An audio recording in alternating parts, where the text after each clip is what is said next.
historia clínica en medicina es un documento médico legal. No hay nada que no esté en la historia y que se utilice en la vía legal si es que un día el paciente o alguien quisiera hacer,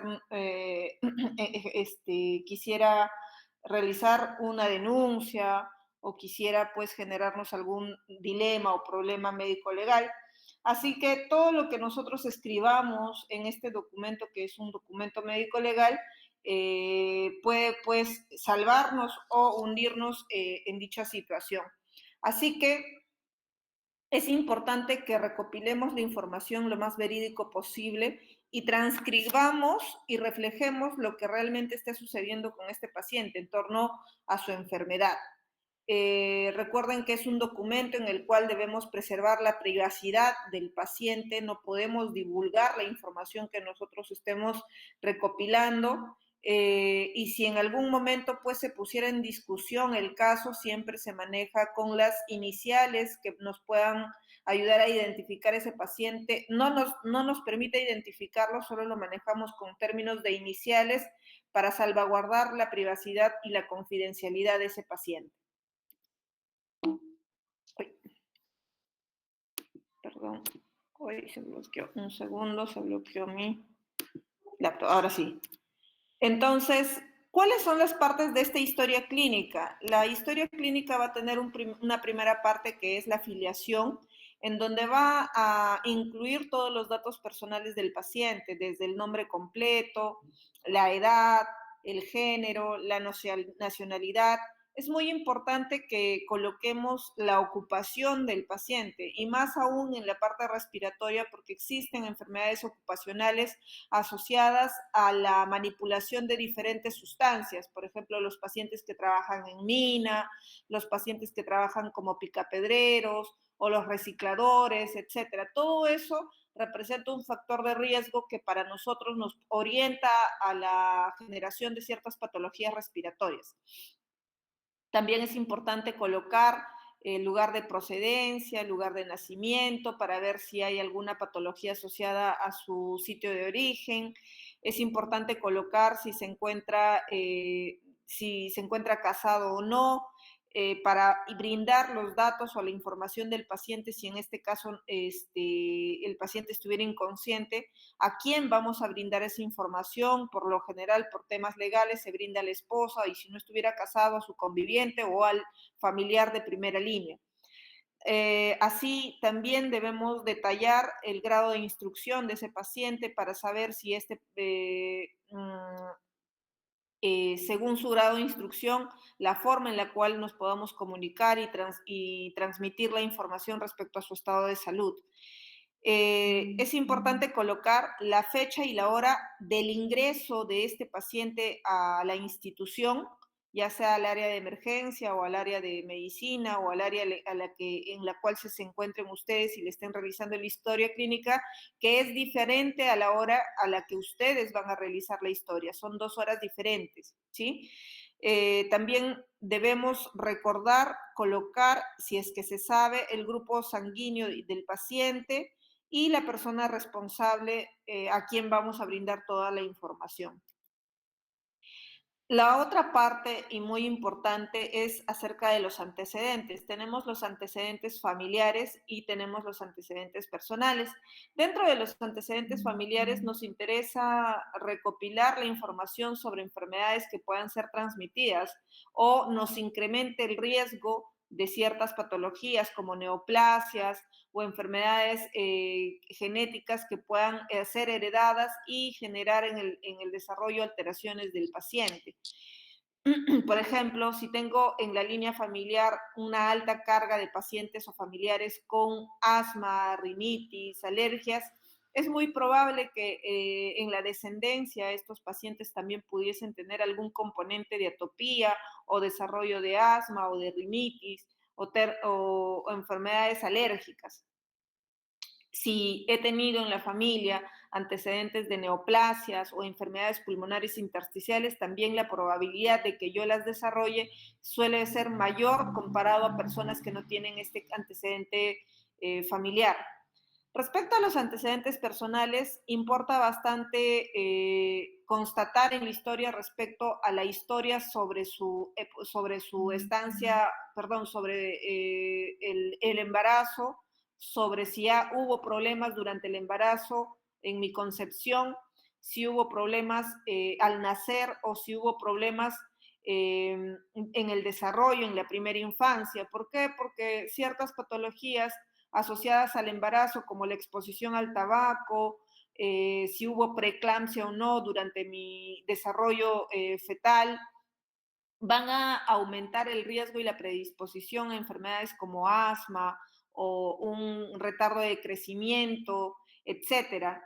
También va a ser importante que detallemos si hubo prematuridad al nacer, puesto que si hubo prematuridad, lo más probable que también este paciente tenga alto riesgo de desarrollo de una displasia broncopulmonar o desarrollo de bronquiectasias o desarrollo de asma.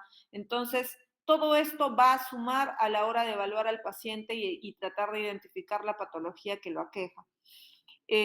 Respecto a los hábitos tóxicos, importante detallar también la frecuencia de la exposición a ciertas sustancias. Por ejemplo, si es un paciente que fuma, necesitamos sacar la frecuencia y esto a través de los números de paquetes año. Recuerden que esto se puede calcular a través de la cantidad de cigarros que va a fumar el paciente durante el día, multiplicado por el número de años que lleva fumando. Por ejemplo, paciente de 50 años que fuma desde los 20, por lo menos 10 cigarros al día, sacaremos la cantidad de pack years o paquetes año multiplicando el número de cigarros, que en este caso sería 10, por el número de años que lleva fumando, en este caso serían 30 por 10, y todo eso lo voy a dividir entre 20. De esta manera voy a sacar el número de paquetes año, el índice de paquetes año de exposición a cigarro para este paciente. ¿Por qué este índice es importante? Porque por encima de 10 paquetes año o un índice de pack years de 10 por encima, vamos a tener el riesgo de desarrollo de enfermedades pulmonares obstructivas crónicas. Por encima de 20 o 30 paquetes año, el riesgo de desarrollo de neoplasias es mayor. Por eso es importante sacar este índice. Respecto al alcohol, también es importante saber con qué frecuencia toma, desde qué edad está ingiriendo bebidas alcohólicas, qué tipo de ingesta alcohólica presenta este paciente. No es lo mismo que tomar vino o cerveza o cañazo. Recuerden que esto va a predisponer a este paciente a diferentes enfermedades que conlleven incluso a exposición a enfermedades infectocontagiosas, así como la exposición o uso a sustancias ilícitas como las drogas, saber si es de exposición a marihuana, si solo es marihuana, si usa cocaína, si hay exposición a nuevas drogas, todo esto con la finalidad de averiguar el riesgo de exposición a diferentes enfermedades asociadas a estas sustancias. Respecto a la historia laboral, ya les estaba mencionando que es importante describir a qué se dedica este paciente. Por ejemplo, tenemos muchos pacientes en Lima o en nuestro país que se encargan del reciclaje, de la quema de llantas, de la quema de carbón para el secado de diferentes sustancias, y es una actividad que se desarrolla con mucha frecuencia en personas de nivel C. Entonces, esto es importante porque la exposición a la inhalación de estos humos que se manipulan nos va a predisponer al desarrollo de bronquitis crónica o el EPOC o incluso el desarrollo de enfermedades intersticiales como la neumonitis por hipersensibilidad o entre otras. Asimismo, si este es un paciente pues que se encarga del pulido de mármol o que trabaja con granito o que se encarga del desarrollo del diseño de departamentos, por ejemplo, para la instalación de mesas de mármol, mesas de granito que muchas veces no utilizan las máscaras especiales para protegerse.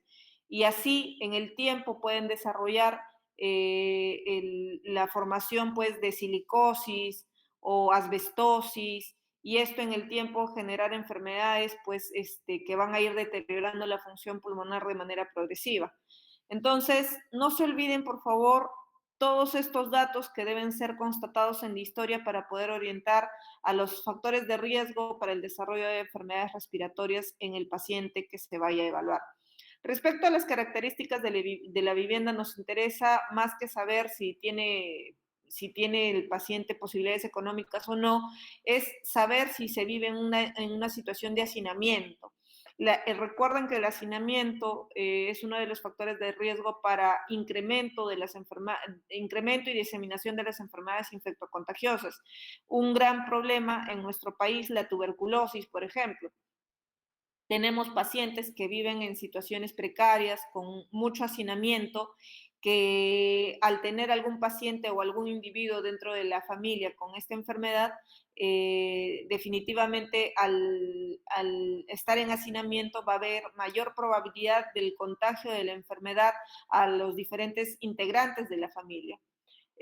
Asimismo, el uso de medicamentos para otras patologías. Es sabido que los pacientes que son hipertensos y usan los YECAS, en algunos pacientes los YECAS pueden generar incremento de la tos y a veces los pacientes van a acudir a la consulta refiriendo la presencia de tos a partir del uso de ciertos medicamentos como los YECAS. Y para poder orientarnos debemos tener una buena delimitación de la fecha de usos de los medicamentos, qué medicamentos, para poder orientar así el diagnóstico. Entre los síntomas más frecuentes por los cuales nos consultan en la parte respiratoria es la tos. Este es uno de los síntomas más frecuentes por los cuales tenemos la visita en consultorio. Otro es la producción de flema, la presencia de la disnea o la hemoptisis y el dolor torácico. Estos síntomas pueden tener diferentes patologías infecciosas o no, inmunológicas o incluso neoplásicas. Si nos referimos a la disnea como aquella sensación de falta de aire que va a referir el paciente, esta puede ser no solo propio de una enfermedad respiratoria, sino que también pueden ser enfermedades de origen cardíaco, como la insuficiencia cardíaca, pacientes que tienen obesidad mórbida, pacientes con alguna alteración tiroidea, como el hipotiroidismo, por ejemplo, pacientes con alguna anemia de fondo, o alguna enfermedad psiquiátrica que se encuentren en tratamiento. Si ya nos orientamos a las enfermedades respiratorias como tal, entre las patologías que pueden generar disnea tenemos a las enfermedades crónicas como el asma, con sus agudizaciones en las crisis, la enfermedad pulmonar obstructiva crónica, las enfermedades intersticiales, los pacientes que poseen bronquiectasias con fibrosis quística o no fibrosis quística, pacientes portadores de neoplasias, etc.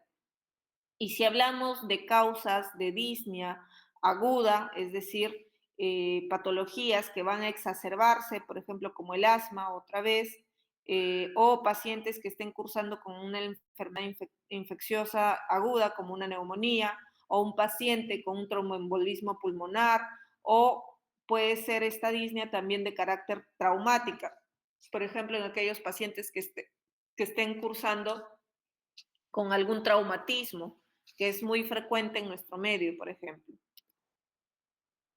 Respecto a la hemoptisis, recuerden que hay que diferenciarlo primero de la hematemesis. Recuerden que esta hemoptisis es el sangrado que proviene de la vía aérea y no es de cualquier zona de la vía aérea, sino que es aquel sangrado que va a surgir de la tráquea, bronquios, es decir, desde la glotis hacia abajo, desde la ramificación del árbol traqueobronquial, desde la glotis hasta la parte inferior. Todo sangrado que proviene por encima de la glotis, eso no es hemoptisis. Es decir, si tengo un paciente que viene con sangrado nasal, o sea, una epistaxis, que viene por un sangrado en coanas, que viene por un sangrado de cavidad oral y tose y expectora sangre, eso no es hemoptisis. Hemoptisis es aquel sangrado que procede desde la glotis hasta las vías aéreas inferiores. Ahora, clínicamente, ¿cómo lo diferencio de una hematemesis? La hemoptisis suele ser acompañada o predecida por una tos, a diferencia de la hematemesis que suele ser acompañada de náuseas y vómitos. En la hemoptisis las características de la sangre suelen ser rojo rutilante, espumosa, porque proviene o procede de la vía aérea.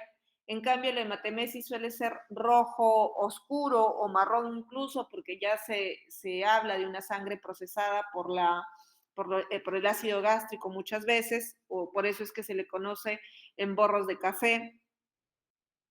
En el caso de la hematemesis, muchas veces puede estar acompañada de restos alimenticios y de esta manera vamos a poder diferenciar un sangrado de la vía aérea inferior versus un sangrado del tracto gastrointestinal. Ahora, muchas veces si es que ahondamos en las patologías que preceden estos pacientes, vamos a encontrar antecedentes de enfermedades respiratorias. Por ejemplo, un paciente con hemoptisis suele tener ya de base bronquiectasias, o aquel paciente que ha tenido una secuela posquirúrgica, o aquel paciente que ha tenido recientemente o de forma crónica un antecedente de una tuberculosis pulmonar. Todos ellos, por lo general, pueden tener en el futuro episodios de hemoptisis. Respecto al dolor, es importante recordar la mnemotecnia de Alicia. Cada vez que un paciente acude con un dolor torácico, es importante definir el área en donde se está localizando el dolor, si es en hemitórax derecho, hemitórax izquierdo, si es en todo el tórax, para de esta manera poder orientarnos a las patologías que pudiesen ser, llámese una efusión pleural, un neumotórax. Es importante caracterizar la intensidad de ese dolor, si es en la escala de EVA del 1 al 10, con cuánta intensidad inicia y con cuánta intensidad alcanza para que este paciente busque la ayuda de nuestra persona, el tipo del dolor, si es un dolor punzante, es un dolor opresivo o es un dolor urente, los factores que lo desencadenan, si es un dolor que se exacerba con la tos o calma con alguna posición, o si va asociado a algún otro síntoma acompañante. También es importante resaltar otra vez en los antecedentes de la historia clínica del paciente, antecedentes que nos hagan pensar en alguna patología asociada. Por ejemplo, pacientes con el hábito tabáquico o que sean hipertensos, para sospechar de otras patologías asociadas a ese dolor torácico. Entre las causas del dolor vamos a tener causas pulmonares y causas extrapulmonares, valga la redundancia. Dentro de las causas no pulmonares podemos tener problemas cardíacos como un Zika, un infarto agudo de miocardio, podemos tener una pericarditis, un dolor por un cólico biliar, un paciente que esté cursando con una pancreatitis también puede generar dolor torácico bajo. Pacientes, por ejemplo, que cursan con reflujo gastroesofágico suelen referir un dolor urente retroesternal que se asocia a la ingesta de alimentos, por ejemplo. Pacientes que hayan atravesado, por ejemplo, algún accidente automovilístico o algún tipo de contusión que asocia a las fracturas costales o contusiones, o por ejemplo en el caso de las damas, cuando están cursando con alguna patología mamaria y confunden el dolor de la mama con un dolor torácico. En cambio, dentro de las causas de una patología respiratoria podemos tener causas infecciosas como una neumonía que se complique, que genere una efusión pleural, abscesos pulmonares, podemos tener una neoplasia pulmonar o un tromboembolismo pulmonar que también genera dolor torácico, neumotórax o neumomediastino o contusiones pulmonares de causa de origen traumático. Una vez que hayamos hecho la realización de la historia clínica, vamos a centrarnos en la exploración física. Ya enfocados en la parte respiratoria, el primer paso dentro de la exploración tenemos que hacer la inspección. La inspección con la finalidad de encontrar alteraciones a nivel de la estructura de la caja torácica, ya sea una cifoescoliosis severa, una lordosis, una cifosis, o si por ejemplo tenemos deformaciones como un pectum excavatum, la severidad del pectum excavatus que representa el hundimiento de la zona external en la caja torácica, o un tórax en quilla, o un tórax piramidal, o el famoso tórax en tonel, que caracteriza mucho a los pacientes con una enfermedad pulmonar obstructiva crónica, en quienes hay una retención de aire y suelen atrapar aire, y esto hace que la conformación del tórax se muestre de una forma como el de un embudo, como el de un cilindro, y esto haga que pues este paciente tenga esta conformación peculiar. También para la búsqueda pues de tumoraciones o circulación colateral, como en la presencia de una vena cava superior, pacientes, por ejemplo, que tengan telangiectasias, equimosis, etc. Además, después de la inspección, tenemos que, me olvidaba, es importante a la hora de hacer la inspección la evaluación de la amplexación. Tengo que evaluar si la amplexación torácica es simétrica o no. Recuerden que nuestra amplexación debe ser simétrica durante el ciclo respiratorio. Si hubiese alguna limitación de algún lado, tiene que orientarnos a la presencia de algún posible neumotórax o contusión o neumonía, etcétera. Además de lo mencionado, es importante reconocer los patrones respiratorios, ya que algunos de estos nos van a orientar a ciertas patologías de fondo. Recuerden que normalmente la frecuencia respiratoria puede ser de 10 a 20 respiraciones, siendo por encima de esta conocida como un cuadro de taquipnia, que son respiraciones superficiales, bradipnia por debajo de 10, y suele ser secundarias a patologías del sistema nervioso central o secundaria a narcóticas, entre otros. El apnea, que representa la ausencia de la respiración, que por lo general se presenta durante el sueño. Esto puede ser propio de prematuros o pacientes con enfermedades como el apnea obstructivo del sueño, el SAOS, o patrones como la hiperepnia, en donde existe una respiración con un aumento de la profundidad entre cada ciclo respiratorio, y la combinación de esto puede generar patrones. Por ejemplo, la respiración de Kussmaul, que muy frecuentemente lo vemos en pacientes con una acidosis metabólica, por ejemplo, en pacientes con diabetes, una cetoacidosis diabética, pacientes con una enfermedad renal crónica descompensada. Vamos a ver la respiración de Kussmaul. En esta vamos a evidenciar respiraciones rápidas y profundas, y esto suele ser muy característico en estas patologías acidóticas de tipo metabólico. En cambio, la respiración de Cheyne-Stokes es un ciclo respiratorio en la que vamos a ver respiraciones pequeñas que van aumentando en profundidad a medida que se va dando el ciclo respiratorio, hasta disminuir y generar un periodo de apnea. Este patrón de Cheyne-Stokes suele verse en pacientes con falla cardíaca congestiva, por ejemplo, o una enfermedad renal aguda, por ejemplo. O la respiración de tipo Biot, en donde vamos a tener patrones de taquipnia asociadas con pausas respiratorias bruscas. Esto suele ser común en patologías del sistema nervioso central, como lesiones vulvares en el centro respiratorio. Después de la inspección tenemos que realizar la palpación. La palpación con la búsqueda de la transmisión de las vibraciones vocales.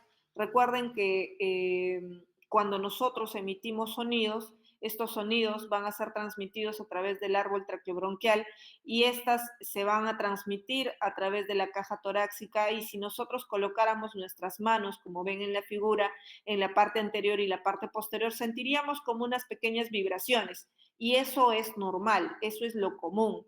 Ahora, ¿por qué es importante buscar las vibraciones vocales? Porque va a haber una serie de patologías en las cuales estas pueden desaparecer y nos tenga que hacer sospecha de estas patologías.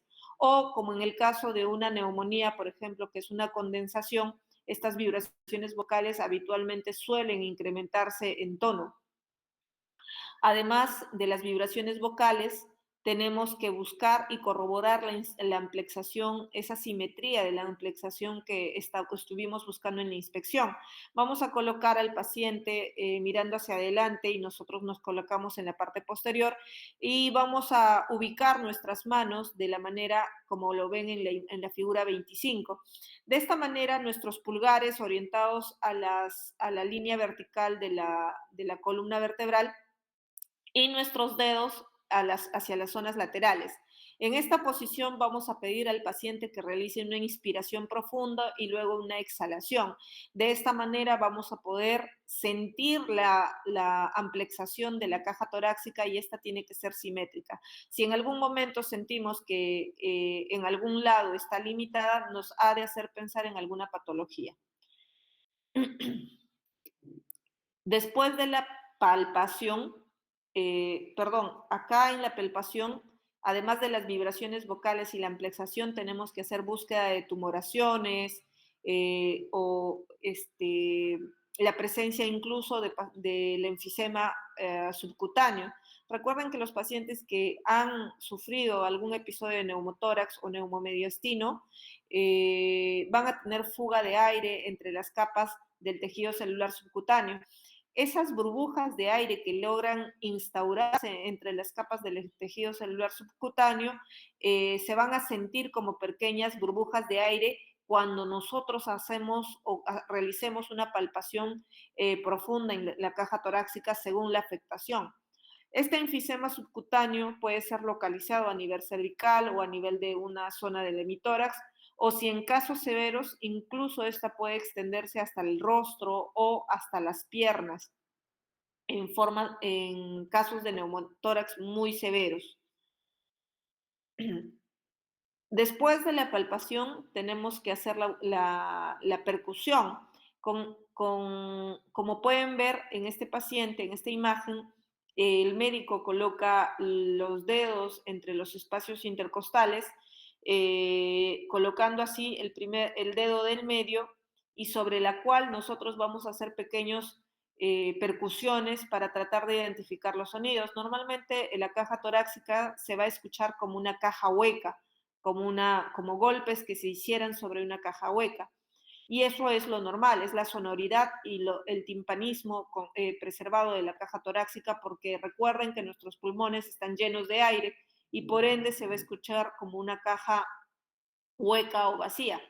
En cambio, en un paciente, por ejemplo, con una efusión pleural masiva o una neumonía o una telectasia, se va a perder esa sonoridad y se va a escuchar la percusión con un sonido de tipo mate, la famosa matidez, ¿sí? Y esto lo tenemos que hacer siempre comparativo en ambos hemitórax para poder tratar de identificar la ubicación de la afectación de la lesión. Y finalmente vamos a terminar la exploración del sistema respiratorio a través de la auscultación. Recuerden que van a haber sonidos normales y patológicos. Dentro de los sonidos normales y el que debemos escuchar a nivel de la laringe y la tráquea es el famoso ruido laringotraqueal. Este ruido suele aparecer suele ser de tonalidad elevada y se escucha en ambos tiempos de la respiración, es decir, tanto en la inspiración como la expiración. Y luego ya en los campos pulmonares vamos a escuchar el murmullo vesicular, que es el murmullo característico de un paciente normal y suele escucharse como al final o al intento de la evaluación de la auscultación. Ruidos anormales que pueden aparecer, tenemos los soplos. como el soplo tubárico, es el sonido que normalmente escuchamos en la zona laringotraqueal, pero que en vez de escucharlo a nivel cervical o de la primera porción de la tráquea, vamos a escucharlo en zonas como el hemitórax, en la base, en la zona media, y si escuchamos este sonido o este soplo tubárico en estas zonas que no deberían estar, tenemos que hacernos la idea de que podemos estar frente a un paciente con una neumonía. También tenemos el soplo cavitario, que suele ser como una caja de resonancia y que suele aparecer en situaciones en donde hay una cavidad, una zona de aire, una burbuja de aire rodeada de tejido pulmonar, característico, por ejemplo, en las cavitaciones en pacientes con tuberculosis o abscesos, por ejemplo. El soplo anfórico, que suena como un metal cuando resuena, esto es propio de pacientes con un neumotórax gigante o completo y muchas veces suele ser un neumotórax a tensión con estas dimensiones de presentación. Finalmente, también tenemos el soplo pleurítico que suele aparecer en la limitación de una efusión pleural. Entonces, al escuchar en ese límite entre la efusión y el aire de una efusión pleural, vamos a escuchar este famoso soplo tubárico, que suele ser más de tipo expiratorio. Luego tenemos, además de los soplos, los estertores, que suelen originarse en los bronquios o en la cavidad pleural. Tenemos los roncantes, que son los ruidos generados por la presencia de moco a nivel de la luz bronquial o por el edema de la mucosa de la vía aérea. Sibilantes, que suelen producirse por la disminución de la luz bronquial, por la obstrucción, por la hiperreactividad bronquial, por la broncoconstrucción de la musculatura lisa de la vía aérea, y que esto va a oírse con una tonalidad aguda. Luego tenemos los crépitos, que suelen escucharse al final de la inspiración, en donde nos ha de hacer pensar que los alvéolos están llenos de material fibrinoide o purulento que nos refleja la presencia de una neumonía o edema agudo de pulmón, por ejemplo. Recuerden que el crépito, a diferencia del subcrépito, el crépito siempre se escucha al final de la inspiración, diferente del subcrépito que se va a modificar con la presencia de la tos y que muchas veces se produce en la vía aérea pequeña, es decir, bronquiolos, ¿ya? Entonces, los subcrépitos, a diferencia de los crépitos, los vamos a oír tanto en la inspiración como la expiración, suelen modificarse con la tos, lo que no suele suceder con los crepitantes, por ejemplo. Y el frote pleural, que lo vamos a oír por el roce que se da entre las hojas pleurales y suele ser también al final de la inspiración.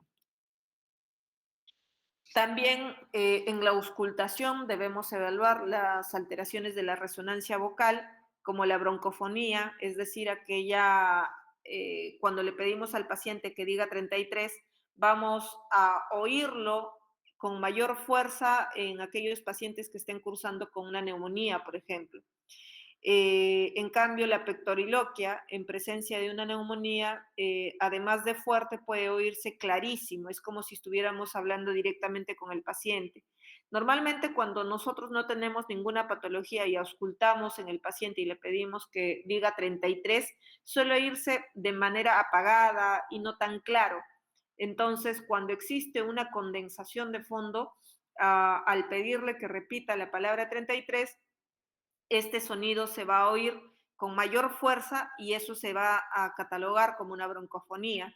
Sin embargo, cuando es más claro, es decir, se oye claramente la palabra 33, eso suele conocerse como la famosa pectoriloquia. Y si a ese paciente con neumonía, con presencia de condensación, le pidiéramos que cuchichee o susurre la palabra 33, y al auscultar lo oímos con claridad y fuerte, eso se llama una broncofonía áfona. Y finalmente la egofonía, que suele modificarse la voz transmitida al pedirle al paciente que diga que diga y en vez de escuchar se va a escuchar como una A. Y eso es de carácter tembloroso y suele ser presente en pacientes con efusiones pleurales. La siguiente tabla es la más importante porque va a resumir todo lo que acabo de mencionar respecto a la dinámica de los hallazgos en la evaluación respiratoria en el paciente según la patología que esté presentando. Por ejemplo, un paciente con una condensación en una neumonía, podremos tener al momento de la inspección, vamos a tener el movimiento respiratorio disminuido según la zona afectada. Va a presentar también una amplexación al momento de palpar, se va a corroborar esa amplexación disminuida. Al momento de percutir, se va a escuchar un ruido mate. Si hiciéramos la percusión, encontraríamos las vibraciones vocales aumentadas en el caso de la condensación y según la afectación pudiese oírse un soplo tubárico o cavitario. Si hubiese presencia de abundantes secreciones, estas pudiesen alojarse en la vía aérea, escuchándose como roncantes a nivel de la vía aérea grande, tanto como tráquea y bronquios. Puede haber también la presencia de una pectoriloquia áfona. En cambio, en la telectasia vamos a tener también una amplexación asimétrica según la zona comprometida. También va a haber una disminución de la amplexación al momento de la palpación. En la palpación, las vibraciones vocales, a diferencia de una condensación, van a estar disminuidas. La percusión también va a ser mate y la auscultación va a haber ruidos, va a haber una disminución del murmullo vesicular. Respecto a una cavitación, también va a haber una alteración de la amplexación, tanto a nivel de la inspección como a la palpación. Las vibraciones vocales van a disminuir en las cavitaciones. En cambio, en la percusión ya no va a haber mate como en la telectasia y en la condensación, sino que va a haber una hipersonoridad de la percusión. Y a la auscultación, el murmullo vesicular va a encontrarse disminuido. En los pacientes con disminución de la masa muscular o disminución del tejido celular subcutáneo, es decir, la rarefacción, podemos tener alteraciones en la inspección estática, es decir, a la inspección podemos encontrar un tórax en tonel, por ejemplo, en pacientes con EPOC. Puede haber una disminución de la amplexación, pero de manera simétrica. La palpación, las vibraciones vocales pueden estar disminuidas, la hipersonoridad puede estar aumentada en este paciente y a la auscultación los ruidos vocales, el murmullo vesicular puede estar disminuido. En el derrame pleural va a haber una disminución de la amplexación en la zona afectada, tanto en la inspección como en la palpación. A la percusión va a haber matidez en la zona afectada de la efusión pleural y va a haber una disminución del murmullo vesicular y encontrándose como agregados un frote pleurítico, el famoso soplo pleurítico. Y en el neumotórax, al contrario de la condensación, va a haber un incremento de la sonoridad en la percusión. También va a haber una disminución del murmullo vesicular y de los ruidos agregados. Hasta aquí, doctores, dudas, preguntas.